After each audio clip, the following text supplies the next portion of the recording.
Minnesota offense against the San Francisco defense. The Vikings offensively want to lead with Dalvin Cook and then follow with an efficient Kirk Cousins, just like they did last week at the Super Bowl. That's exactly right. Get that run game going, that then in turn gets that bootleg game going that we've talked about all year, right?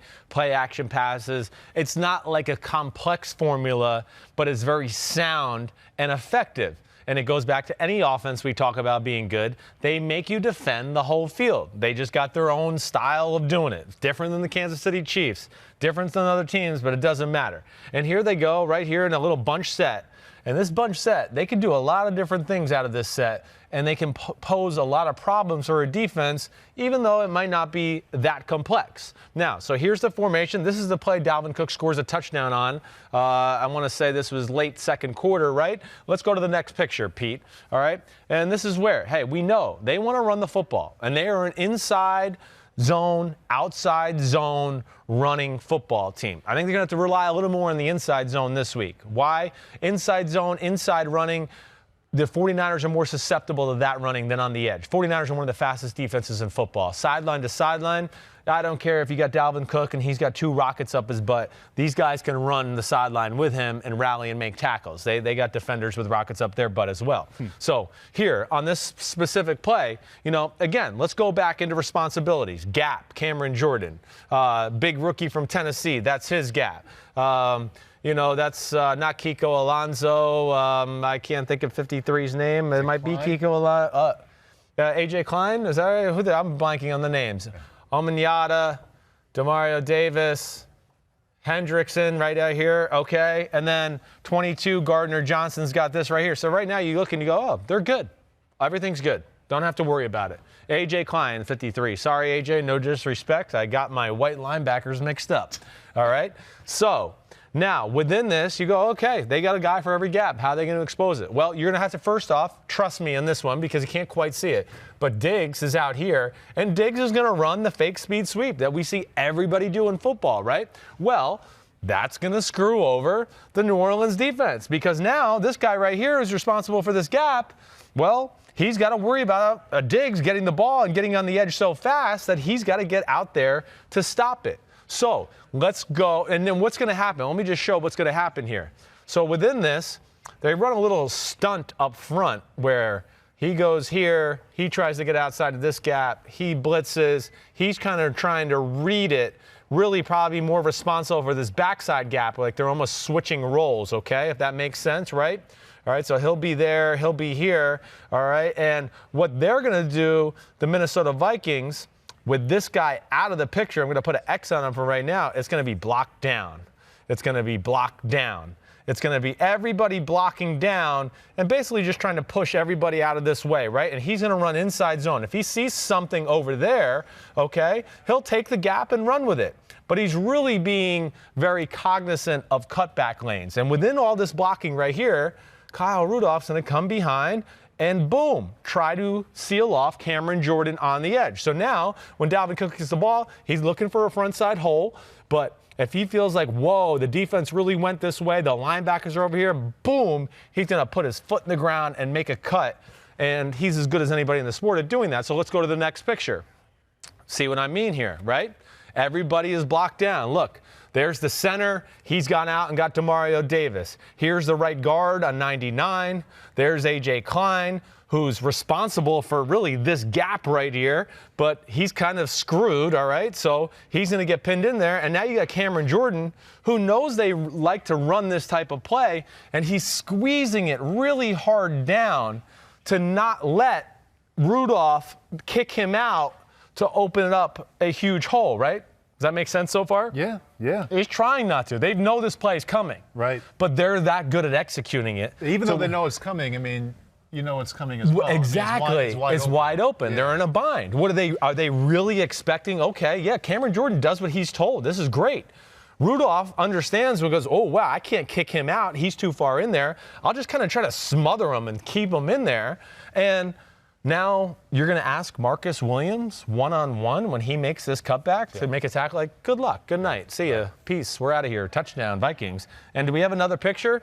Because let's show the next picture if we do have one. That's it. All right, so there you go. But you're just going to have to trust me at home, okay? This was big, and he scored a touchdown, all right? Yeah. Now, go back to picture number 1, Pete Dimalitalitis, all right? Now, this is, I just want to show a few things of what they can do. We showed what they can do with, like, the inside zone cutback, right? That's the play we just saw. They can run also, like, block down, block down, block down. He kicks out on the edge, toss, sweep. It was a big play for them in this football game. So you got to worry about that. You also might just have to worry about just a legit, like, zone run play out on the edge where guys run and keep it out here, and they basically thin you out, like the outside zone. Right? The outside zone is nothing more than, you know, okay, I'm a defensive tackle and I'm responsible for this gap. But this guy kept running, and now this guy's running. Wait, I'm responsible for this gap, so I have to stay in that gap as they run down this hill, the hole. Well, within doing that, it makes gaps very big, and it puts defensive tackles in a position where they go, whoa, I'm the guy that has to make this tackle, but this gap is 8 feet wide now.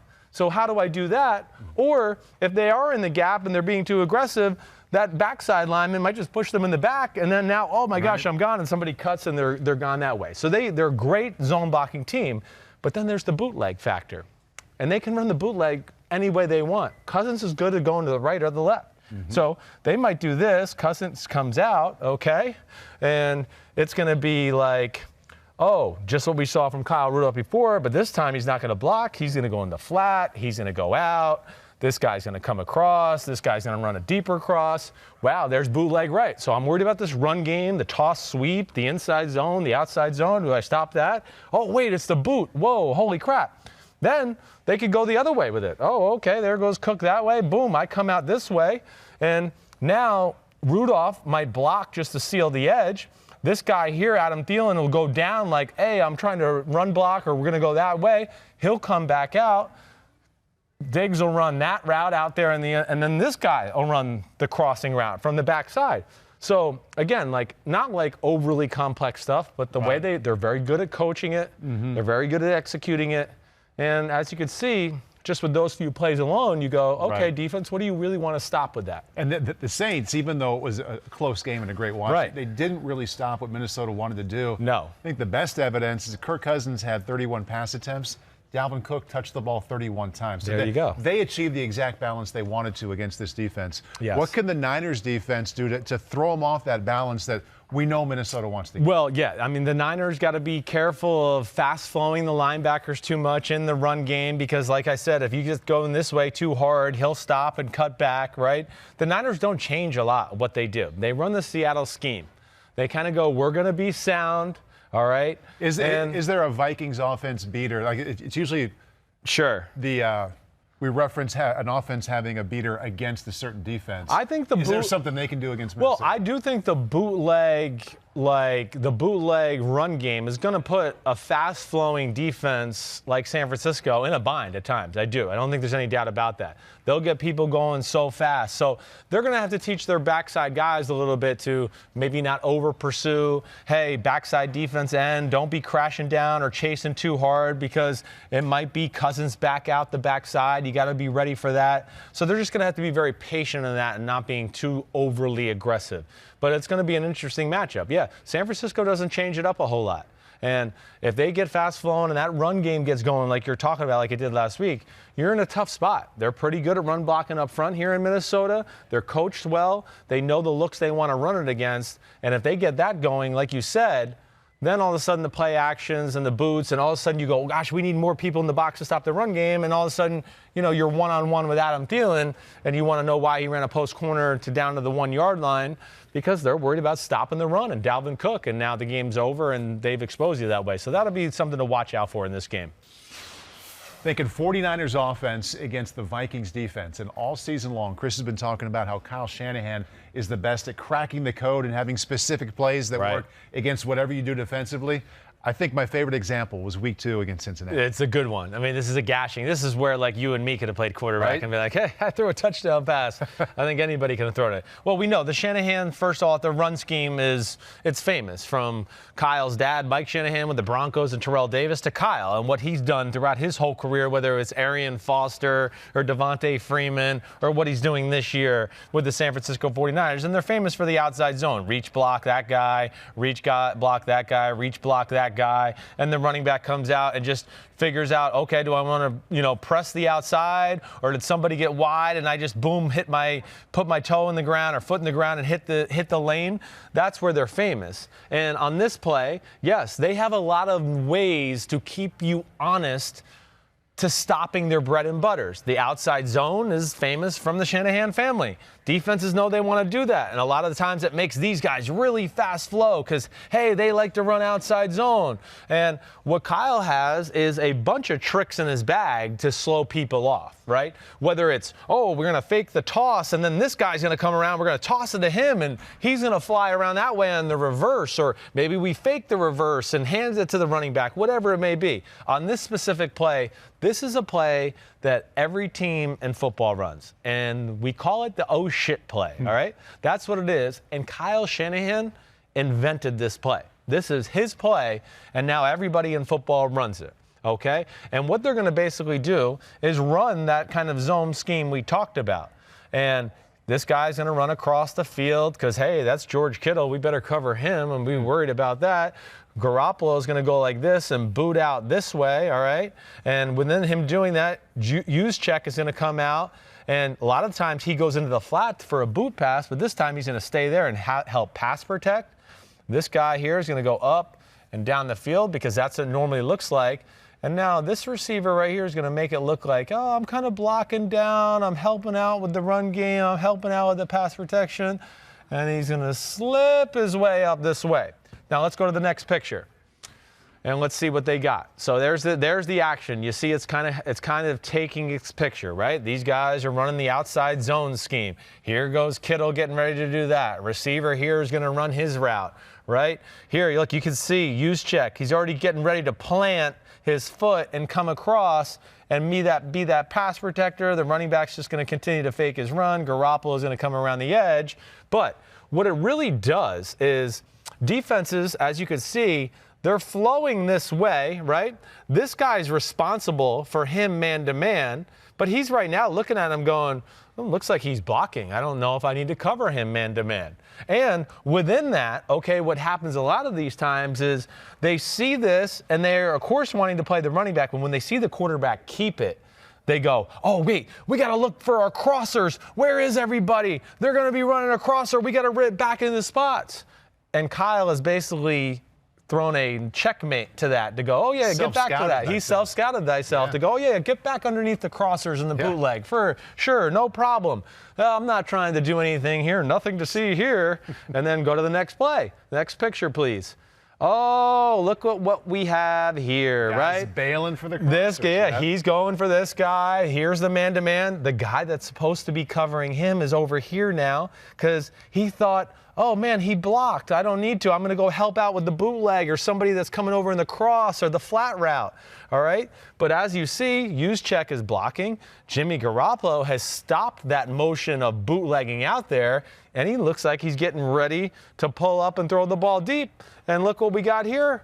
I think this is, I want to say it's Marquise Goodwin. I'm not sure exactly who that is, but let's go to the next picture because this is where it becomes me and Paul could do it.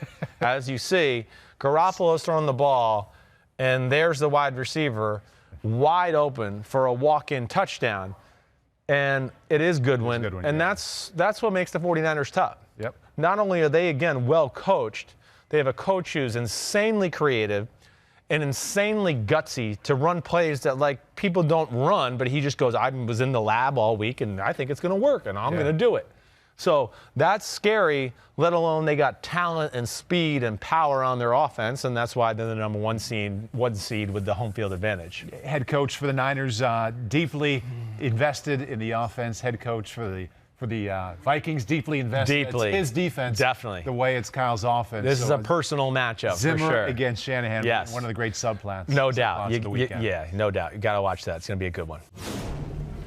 The Titans have won the last 2 weeks by leaning heavily on Derrick Henry. How do you think that plays out against the Baltimore defense? Well, I think there's, two things. The Baltimore defense, of course, is one of the best in football. Really well coached. And the biggest thing is, okay, for the run game as far as Derrick Henry's concerned, they're not going to win running up the middle on the Baltimore defense. Baltimore's got more 300, 320, 340 pounders than any other team in football. The teams that have had success running on Baltimore, it's been out here this way. Now, this isn't the best picture because we're going to talk more about blitz either way, but that's the big thing with Baltimore. Their size up front, all right? You're not going to win in a phone booth against them. Get on the edge. The 49ers, the Browns, you look at their statistics running the ball, very good. They got on the edge. Baltimore not very fast, especially on their first and second down defenses. The other thing you have to worry about is like what we've always known about Baltimore, right, Paul? You better worry about the blitz, right? They're going to press crazy blitzes. They do stuff on the defensive side of the ball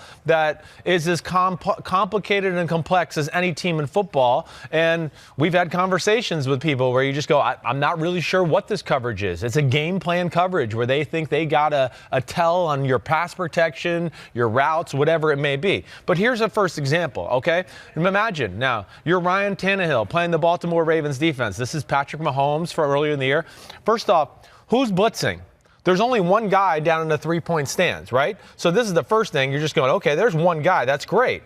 But now, everybody else, all right, yes, I mean, from right now at this look, you think, okay, maybe it'll be this guy, these four, right? Okay, they're going to come. Let's make sure we have them protected, and then maybe we can protect one other guy along with it. But the big issue is they have so many different combinations. And that right there where we just say, okay, yeah, it's those four, but it could change in a heartbeat. Where, okay, instead of this guy coming, maybe he doesn't come and he drops out and this guy comes. Or maybe this guy comes over here to cover this receiver and now Marcus Peters is off the edge to do that. You just have no feel. Or it might be a late rotation down to all of a sudden now, this guy who might have been covering the tailback, he decides he's going to blitz. This guy blitzes instead, and maybe Judon covers the tight end man-to-man. So that's where Baltimore puts you in a bind. The bottom line for quarterback, Ryan Tannehill this week, you drew up a bunch of different combinations. Yeah. But in the moment,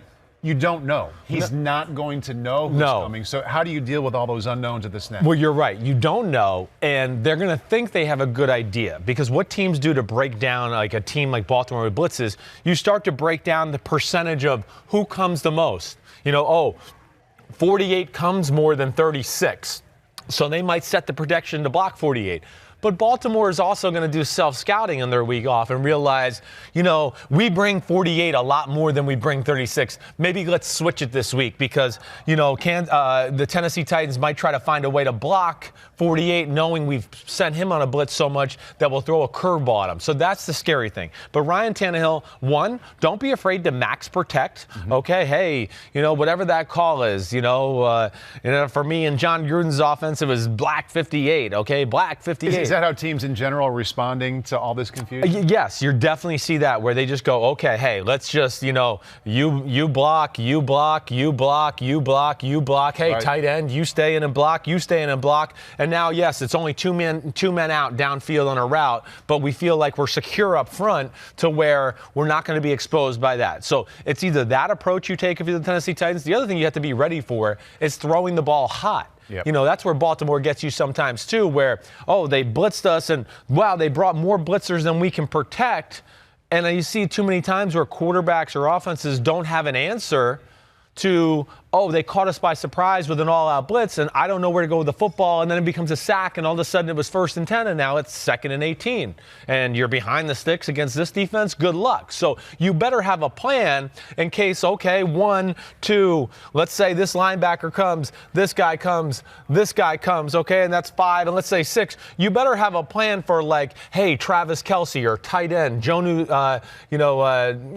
Smith on the Tennessee Titans. If these two come, you need to come and look and turn around and make yourself available so then you could throw the ball out there that way. You have to have an all-out blitz plan versus the Baltimore Ravens. If you don't, you're going to get screwed over, and they're going to blitz you and put you in bad positions constantly throughout the football game. So bottom line, and Derrick Henry has run the ball 66 times the last 2 games. Right. If they get to the point of the game where it's tight and, hey, we're running Derrick Henry no matter what you're doing, they have to do it on the outside. Control it that way. 100%. Now, this is more of a nickel defense right here, but when we get into like first and second down, when they have more big people in there, the Brandon Williams of the world, the Pierces of the world, who are 340 pounds, there's no way your offensive line is going to blow them back off the ball to where you're going to go, oh, we're going to put Derrick Henry up the middle on Baltimore. We'll get 4 yards a clip. Right. No, you won't. Negative Ghost Rider, that pattern will be full. I can promise you. Because they did against New England. Yes, they did against New England. But New England's major flaw with their team, as we talked about on the pod a lot this year, is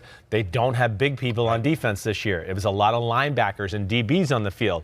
And the Tennessee Titans recognized that, and they said, wait, we're not going to let you get away with this. Like, there's just, you're only going to have 2 defensive linemen on the field. We're not, you can't get away with it. And they showed somewhat of a blueprint that way to beat New England, but this is a different animal here. And yeah, I think you need to do more things of, whether it's block down, this guy comes out on the edge and we toss it to Derrick Henry over here on a toss sweep. It's going to be things like that. Or it's block down, double team here, this guy gets off to seal off this linebacker, he blocks him, and okay, now it's Derrick Henry through the gap there, and you got to make that guy miss in the open field, Derrick Henry, and that's why you're a first-round pick.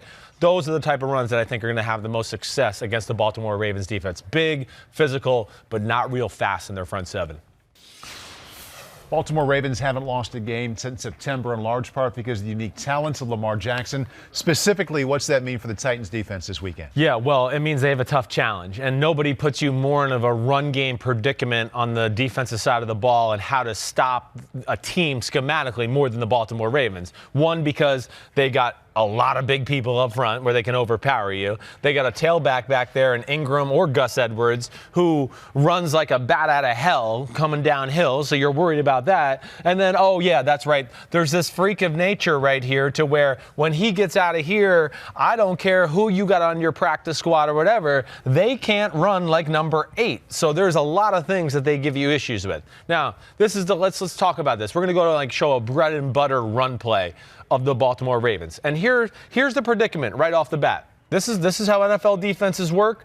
This is a true San Francisco 49ers one gap approach, all right? And so basically, just so everybody knows, here Joey Bosa's got this gap, this guy's got this gap, this linebacker's got here we go here's on the edge, right? Right now, all gaps are accounted for. We got it. We're good. We're good in the run game. Yeah, that's all good until Baltimore starts motioning people and faking a speed sweep, and they create not only extra gaps, but they stress you out with their pre-snap motions to where all of a sudden rules change and things like that, and it creates just a little hesitation on the defense to where if you hesitate at all with this guy or this guy, then this guy, zoom, and see you later. So that's the predicament they put you in. Now let's go to picture number 2, Pete, all right? Picture number 2. Here it is. So what we have here is our man Willie Snead, okay? He came in a speed sweep, and he wasn't in that last picture, right on the snap.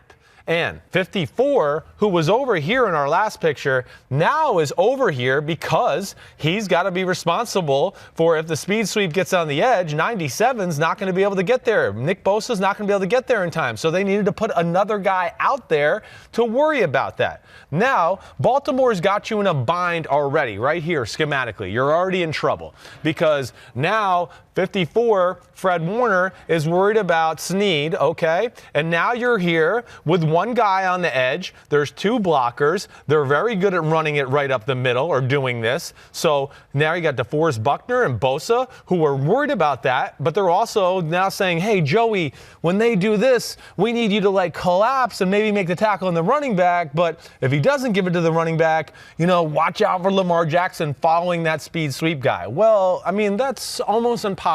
That I think your defense end is going to be able to do all those type of things, all right? So now, let's go to the next picture. The next picture shows you the predicament in. Well, what happened? Here's Nick Bosa It's already done. He's screwed, right? The play's over. He sat there, he waited. Oh no, Lamar's got it. I'm chasing him. Right. He's done. So bye-bye Nick Bosa. But isn't he very important in this? He's very important, but this is where the brilliance of what Baltimore does. And I said that was Willie Snead before. I was wrong. That's Nick Boyle, okay? But this is where it's really awesome. You're right.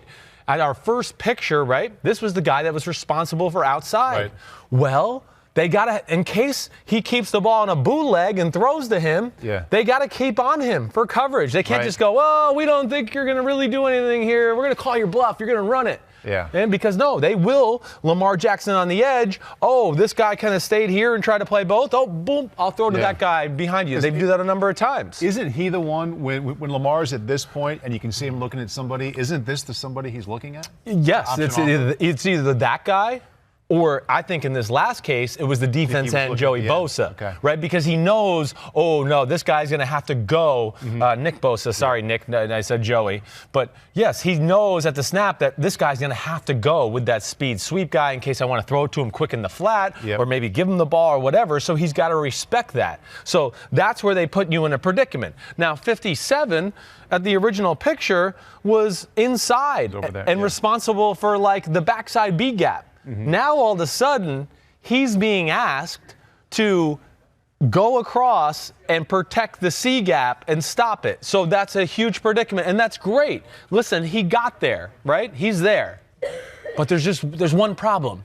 Whoa, there's a lot of space. Yeah. Whoa. Right. And you're just not going to make the tackle on this guy who's the best running back in football, one-on-one in open field. And then here's the result. Oh, the guy we talked about is not in the screen anymore, 57, because his ankles were broken, all right? And now here we go with a secondary guy chasing Lamar Jackson on the edge, and look what's happened here. You have a tight end blocking the one who had the best chance to stop. They basically created another gap now. To out here, you have it sealed off. There's nobody responsible for this guy out here. Right. You know, the corner who usually might be responsible for out here, they ran him off with a deep route with a wide receiver out there. Yeah. And that's where they really put you in a bind. So that's where they're great. And one, they're big, they're physical, they're overpowering. They have all the answers of, oh, you're going to crowd the middle and stop our inside run game? Okay, well, we got some creative ways to get out on the edge. Yeah. And then when you overplay your hand to stop the stuff on the edge, well, bam, then they start to hit you up the middle. And I want to go back, if you can, let's go back to the first picture too, because I'm just going to say one more thing. Because this is one alignment, right? But they can also have the alignment of, like, you know, Nick Boyle could be right here, all right? And then let's say it's Mark Andrews or somebody. I'm just going to write a Y here for a tight end, all right? And they can also do this to very similar to what we saw where just a second ago, they can run 86 on that same route we just saw them do just a second ago with the speed sweep guy. They can fake it up the middle. Oh, Lamar keeps it on the edge. And now they'll have this guy come underneath along with it, to where they've created two extra gaps, the inside and the outside, to where they outnumber you there, and that's the bind they put you in. Right. And then you overplay your hand and go, we got to put more people in the box. Right. We got to put more people in the box. Yep. And then all of a sudden he does this, and then he keeps the ball, and then it's Hollywood Brown or the tight ends one-on-one downfield. It gets this great passing look because you're so worried about putting people at the line of scrimmage against the Ravens. And everything that you've said backs up to the point where right away you said they had them schematically in a bad place. Right. Then later you said they had them in a bind. Right. Right now Baltimore's offense is dictating to the defense because of the scheme. Completely. Because of the unique talent of number 8. Exactly right. What can a defense do? And specifically we're thinking about the Titans, this defense. What can they do to in turn put number 8 in a bind? Yeah, well, I think at times you're going to have to play like a bare front and have a lineman here, a lineman here, a lineman here, maybe a stand-up LB out here, and even a stand-up LB out here to give you some numbers, right? To go, okay, it's 5-on-5. We got a guy on the edge, and then we'll have a middle linebacker in the middle here who's just going to clean up the mess and go get the ball carrier. I think those are things you can do. The other thing I would say, too, is I don't think enough teams take chances against Baltimore Ravens, especially on first down. Like blitz.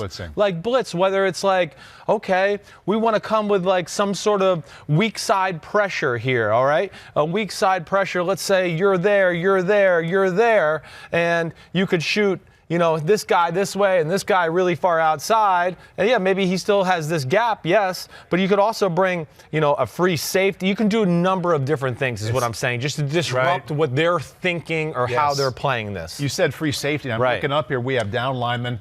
We have people with numbers in the 50s. Right. How about someone with numbers in the 30s or 40s can be in here? And who would be that guy for the Texans? Yeah, well, whether it's Bayard or Kenny Vaccaro, they're both very capable of, I'm not saying, listen, nobody can tackle this guy easily. No, but they're at least a better chance than what you're saying, a linebacker or a defensive end who are going to be better in space to break down and make that tackle, because that's what they do. They're safeties, and they're used to being in space in those type of moments. So, yeah, I think those are the things. You have to be willing to take a few.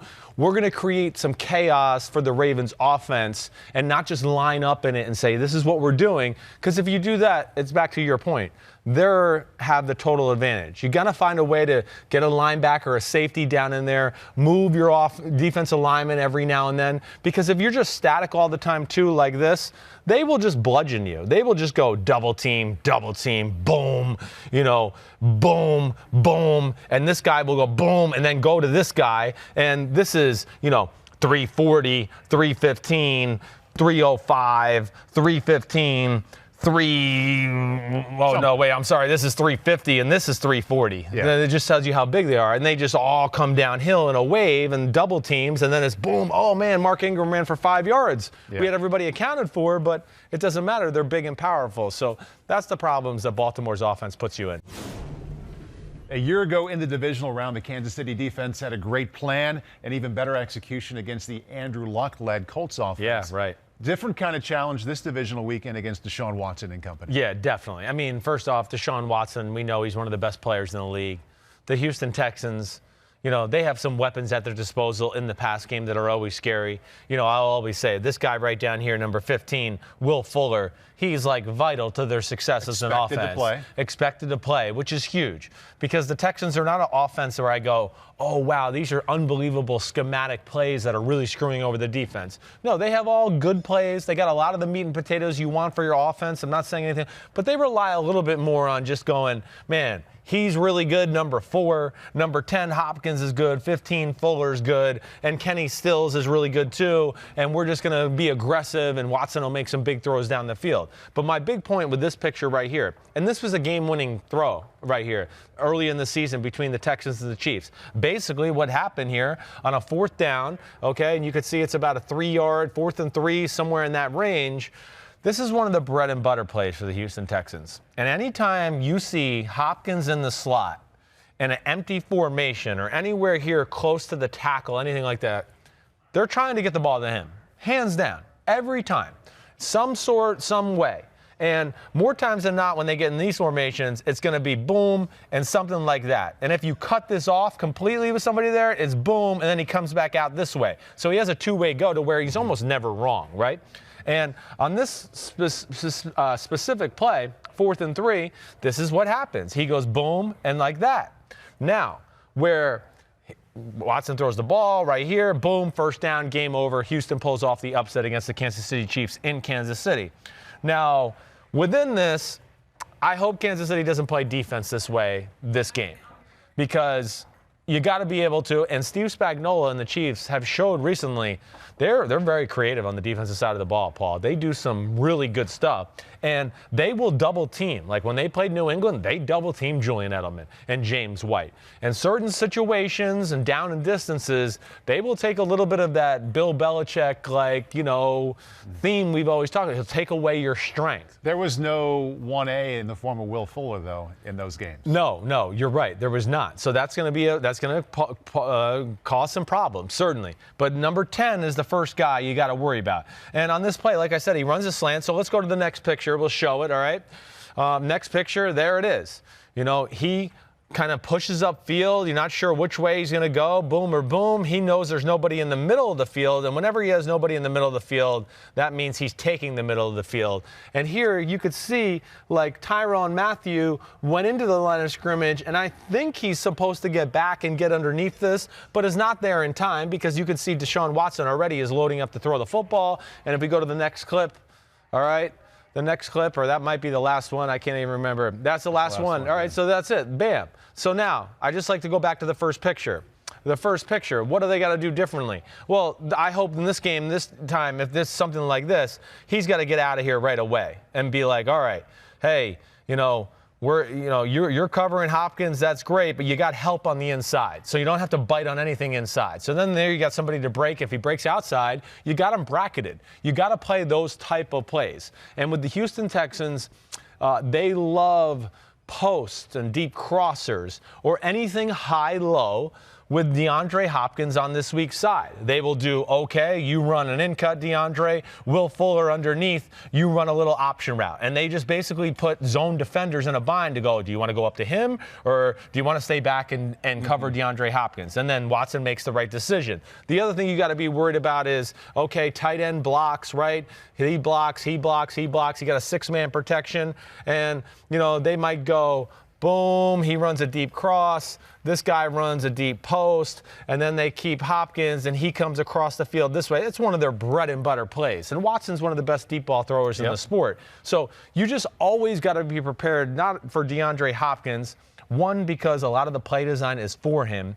Two, Watson went in trouble like Brady with Gronk. If he's in trouble, he's looking for 10. He's going, where's 10? I don't care if he's covered or not covered. I can still throw to this guy when he is covered, and he'll make catches. So they find ways to get him the ball no matter what it may be. And this is an empty set here, but, yeah, there's just so many different things they do, whether Fuller comes off and runs an out route, and then he'll come up the field and run a deeper out route. And when you're in a zone defense, it puts you in a bind again because you're going, all right, what do I do if I'm a zone corner? Who do I go after, this guy or this guy? And then Watson throws a laser out there, and then you got to make the tackle or defend the pass. And this has been all about the passing game. And if Houston goes to Kansas City and wins again, it'll be led by the passing game. And, this guy here and these two down here. But what role, as kind of a backup, does the running game play for Houston? Well, you're right. We probably should have started there because that's what won them this game.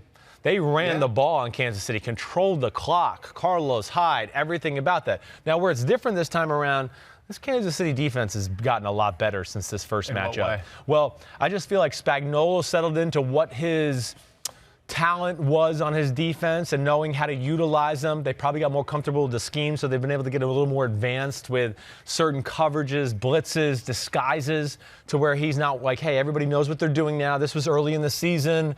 He might have been being a little basic or elementary, right? So it's really gotten more expansive as far as what they call on the defensive side of the ball and their disguises. The other thing is Kansas City's big up front, and they're healthy right now. I don't believe Chris Jones even played in this first matchup.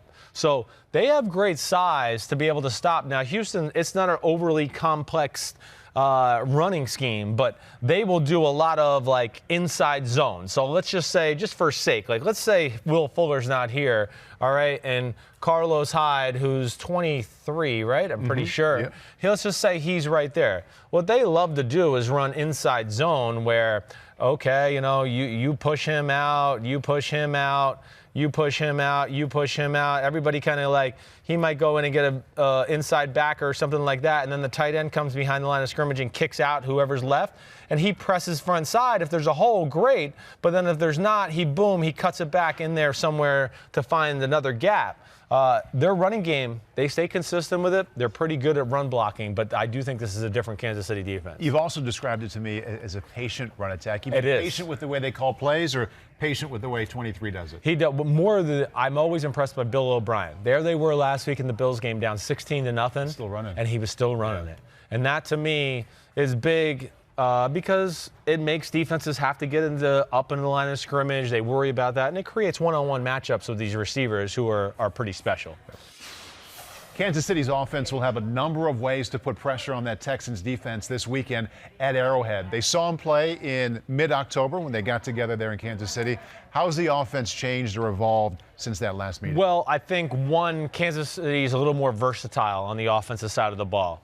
Mahomes gets underneath center. I think at this point of the year still, Kansas City was in in 2018, this offense was great, but teams are starting to catch on to it a little bit, and they have evolved with Mahomes underneath the center, more of a short passing game to go to when you do take away the deep passes. So they're a little more surgical that way, a little more patience on offense as compared to last year where you were just like, zoom, zoom, zoom, and he's throwing bombs all over the field. Now they're still going to do that, and that's where they put pressure on you. I mean, hey, their go-to stuff really more times than not is, go route, him running a deep cross, this guy running a cross, or this guy running a deep post out here, Tyreek running across, then maybe Kelsey underneath with Sammy Watkins running a deeper cross like that. They have a million different ways to do stuff like that. They are masters at it, and they put pressure on you, of course, because Mahomes can throw. Those guys are fast, and then you get backed off, and,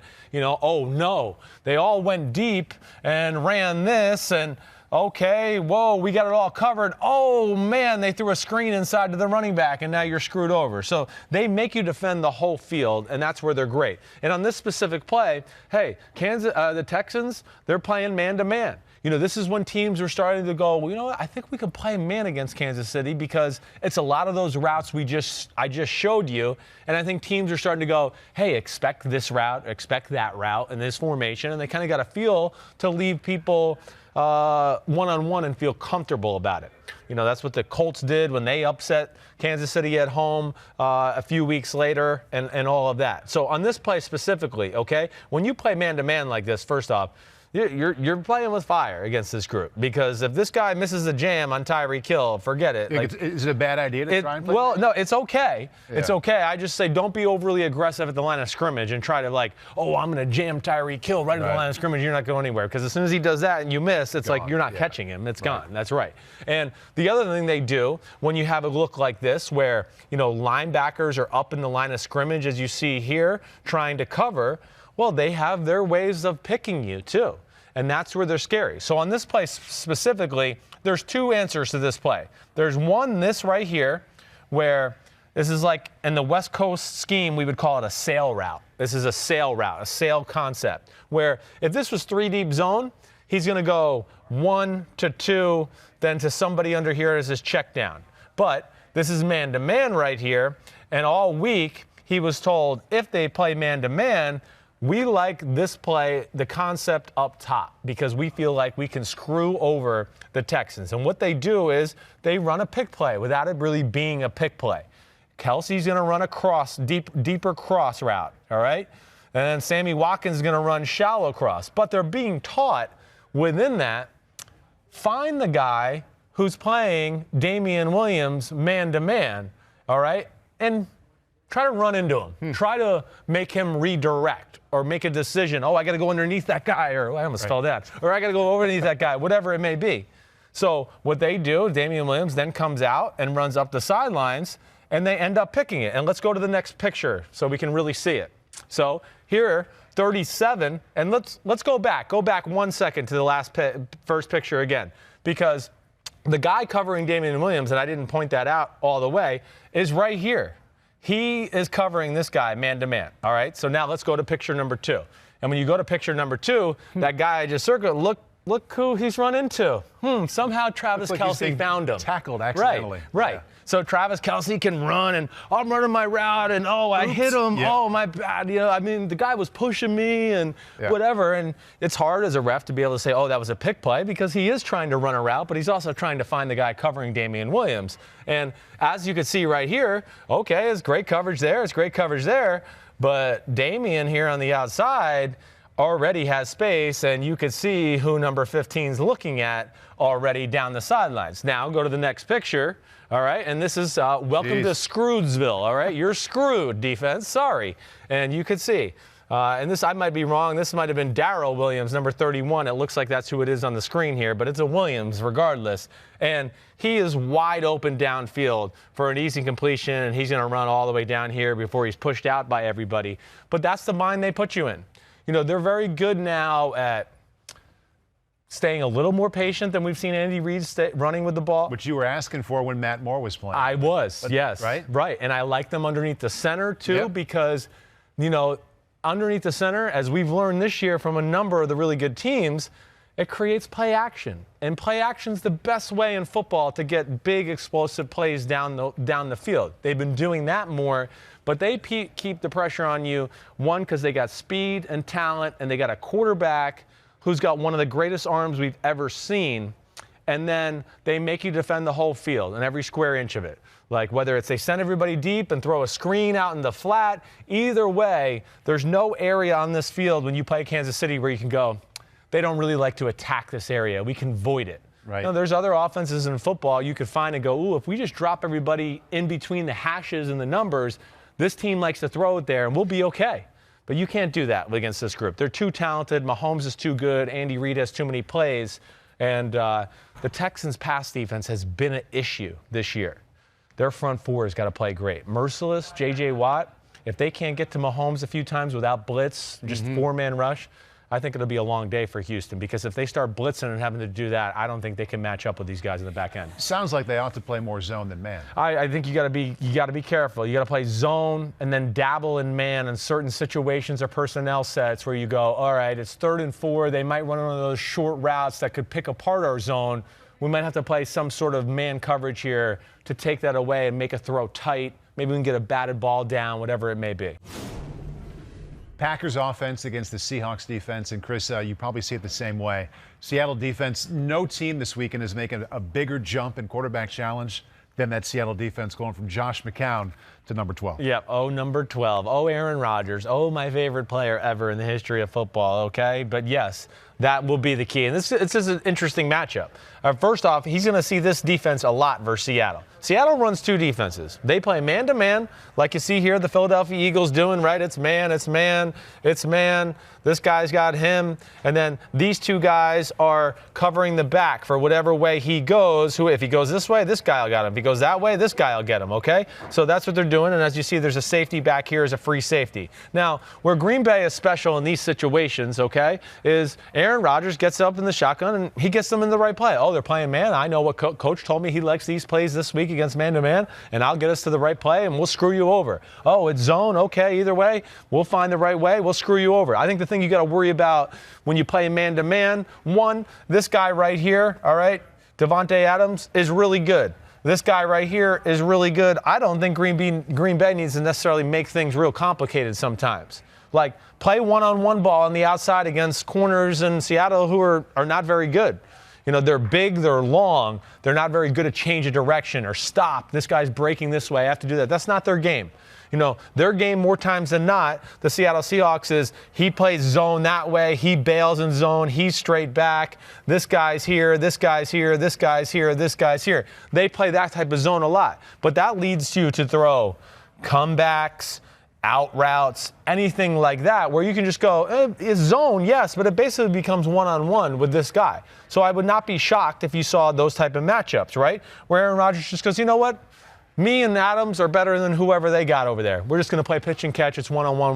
Why make this so complicated? Right. I think that's a very real possibility in this football game. If they play man-to-man like this, Green Bay, they got a lot of ways to run pick plays for sure. It might just be boom, slant, and then, hey, run into this guy in the way, and then he comes out into the flat. Boom, gets it. Or it could be, something where it's like we've seen Kansas City do, where it's boom, and he runs a shallow cross, and then he comes out of the backfield, looks like he's going to run a flat route, and he runs a wheel route up the sidelines. They do that. Or it could be this, post, this guy, flat, this guy right here taking the place of the receiver running a corner route. They threw a touchdown pass to Aaron Jones in the early in the year against the Oakland Raiders on that very same play.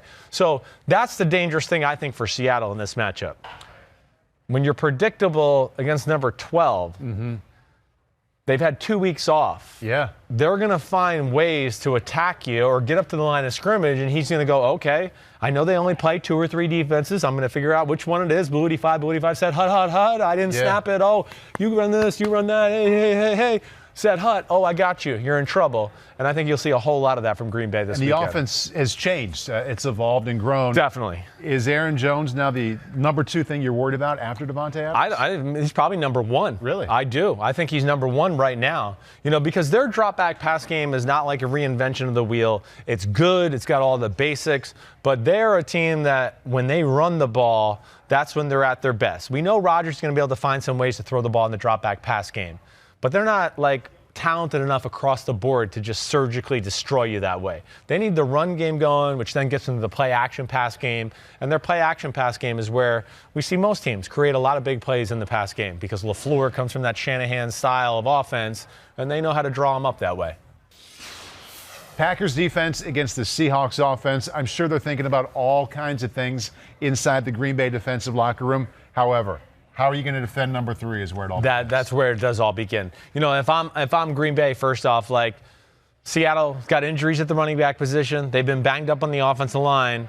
Err on stopping the pass game and Russell Wilson. Like, prove to me that you can run with this offensive line and beast mode and Travis Homer, because we haven't really seen them have success since that group's been in. But yet, for some reason, last week, the Eagles were up there at the line of scrimmage like it was Walter Payton in 1981, and I don't know why. It was 17 rushes for 19 yards by the running backs. So that would be the number 1 thing I would do first off, is just go, you know what, we're going to err on stopping the pass game early. Let's see if Seattle can really run on us. But the big thing is, you said it, number 3 is dangerous. And he's the most dangerous when he gets out here or shoots a gap this way and attacks the line of scrimmage and either runs or as he's attacking the line of scrimmage, oh, somebody's open, zoom, and he throws a 30-yard ball down the field. That's where he's dangerous. A big thing for this game will be gap integrity and containing Russell Wilson. And the Packers have the guys to do it. First off, they have Kenny Clark, who would be playing this position. Very good, big, athletic defensive tackle. I think he can cause some issues, okay? They might have Rashawn Gary, their first-round pick on the inside here, an athletic guy, right?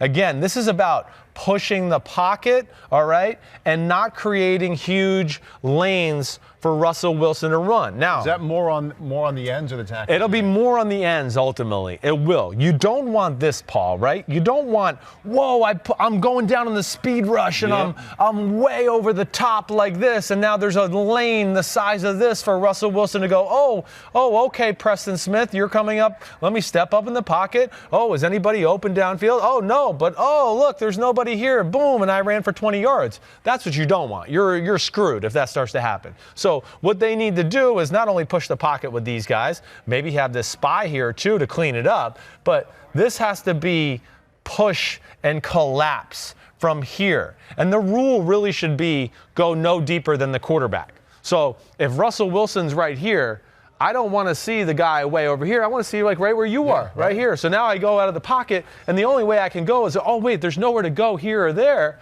I got to abort mission and go backwards. Well, if you can get Russell Wilson to go backwards and tuck in the ball, that's a win. Now, listen, he's Houdini, and he might win every now and then.